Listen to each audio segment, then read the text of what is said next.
하는데 저는 가장 큰 패러다임의 변화는 의료 패러다임 쪽에서 보자면은 치료에서 예방과 진단 쪽으로 가고 있다. 그것이 가장 큰 패러다임의 변화다라고 생각을 합니다. 특히 그 진단과 그 사전 예방에서는 지금 굉장히 IT 기술이 발달하고 또 모바일과 웨어러블 기기들이 발전함으로써 사전에 아프기 전에 미리 약을 먹게 한다든가 쇼크가 오기 전에 사전 조치를 취하게 한다든가 이런 식의 예방들이 가능해진 시대가 되었거든요. 그런 것이 어떻게 보면은 우리 건강 수명 또 보다 좋은 삶의 질 그리고 의학에 들어가는 수많은 비용을 획기적으로 절감할 수 있는 가장 큰 패러다임의 변화가 아닌가 합니다. 저도 패러다임 이야기하면 사실 옛날에 이렇게 했잖아요. 의사가 경험해가지고 직관적으로 그러면 이런 약을 먹어보는 게 어떠냐고 권하는 겁니다. 근데 요즘은 빅데이터에 어떻게 하든 패턴을 갖다가 분석을 하고 근거 기반의 의학을 하는 거죠. 그래서 근거 기반의 의학은 복잡한 게 아니고 환자가 있다면 나이라든지 병 정도라든지 그다음에 뭐 여러 가지 환경하고 해가지고 이제 분류를 하는 겁니다.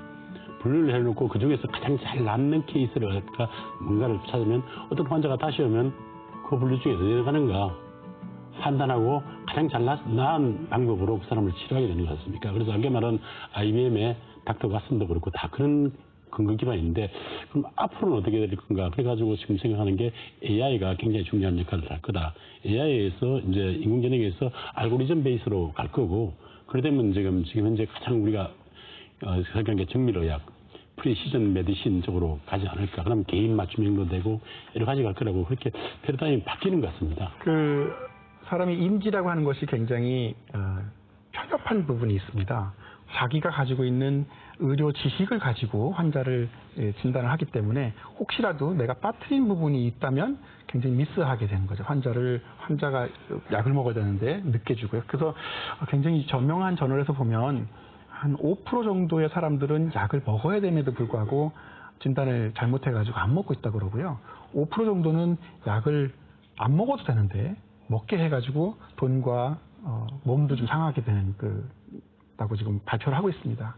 그것처럼 사람이 하는 일은 실수가 있기 때문에 조금 더 많은 데이터를 기반으로 안 먹어도 되는 사람을 옆에서 이제 기계가 AI가 이런 경우는 안 해도 발병이 안 되거나 아니면 큰 문제가 안 된다는 조언을 해주게 된다면 나중에 그런 거를 참고해서 진단하고 진료하는데 쓰일 수가 있겠죠. 네.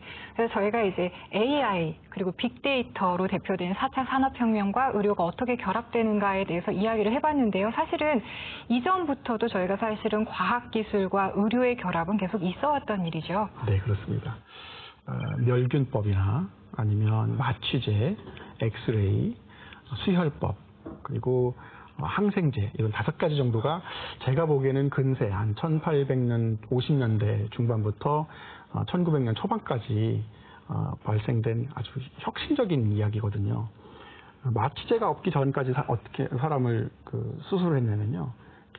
재갈을 물려가지고 소리를 못 지르게 한다든가 아니면 아주 심한 고통이 오는 경우는 뒤에서 머리를 팍 때려가지고 기절을 시킨 다음에 수술했습니다. 그때는 마취의사의 기술은 뇌 손상이 안 된 상태로 잘 기절시키고 이런 사람들이 마취 의사였었고요.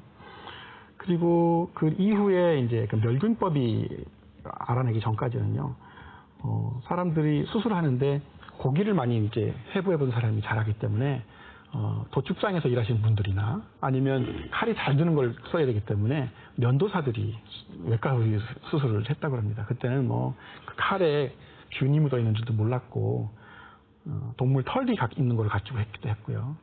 그래서 외과 속 수술을 하게 되면 생존율이 50%밖에 안 됐대요. 엑스선이 발견됐을 경우에도 엑스선을 발견한 렌트겐이라는 사람이 아주 굉장히 훌륭한 과학자신데요. 과학자가 과학적 사실을 발견해서 스스로만 부자가 되려고 하는 것은 잘못된 생각이라고 해서 그 사람은 발견한 이후에 그거를 특허를 내지 않았습니다. 근데 그 사람이 이제 그걸 발견하고 나서 자기 와이프의 손을 찍어서 반지가 이만큼 있는 사진 아마 보신 적이 있을 겁니다. 그런 거를 이제 사람들이 보게 됐고 그 이후로 모든 사람들이 손을 찍어가지고 자기 집에다가 이렇게 초상화처럼 걸어놓는 것이 한동안 유행했었는데 그리고 나서 X선이 암도 유발한다라는 얘기를 또 들었어요. 마지막으로 항생제